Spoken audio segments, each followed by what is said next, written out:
apakah Nabi Isa dan Yesus itu pribadi yang sama, Pak Ustaz? Kalau yang dimaksud oleh orang-orang Nasrani adalah Nabi Isa yang kami ceritakan tadi, berarti dia. Tapi saya pribadi nggak bisa memastikan 100% karena saya tidak punya ilmu di dalam keyakinan orang-orang Nasrani itu seperti apa. Keren. Jawaban paling keren yang pernah saya dengar. Tapi jawaban yang paling keren yang pernah saya dengar, Pak Ustadz. Benar-benar. Saya respect banget dengan Pak Ustadz. Karena saya pernah bikin podcast, Pak Ustadz. Apakah Nabi Isa dan Yesus Kristus itu adalah pribadi yang sama? Saya setuju dengan Pak Ustadz. Karena banyak orang di luar memberikan judgment.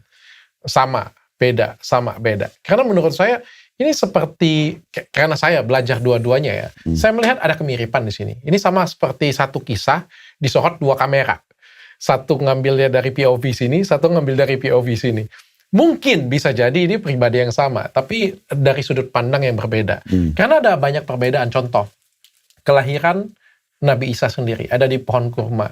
Sedangkan lahiran Yesus sendiri itu ada di kandang domba. Kandang domba. Dan pada waktu itu juga musim salju kalau saya nggak salah. Itu kan sangat berbeda, Pak Ustadz. Dari sini aja kan sebenarnya sesuatu yang berbeda. Tapi ada kesamaan di mana Maryam dan Maria itu mukjizatnya sama, Pak Ustadz. Menurut Pak Ustadz, kenapa cerita ini menjadi berbeda, Pak Ustadz? Versi mungkin ya, versi. Kalau kami umat Islam diberitahukan oleh Allah Subhanahu wa Ta'ala kalau kitab-kitab yang turun sebelum Al-Quran sudah ada perubahan.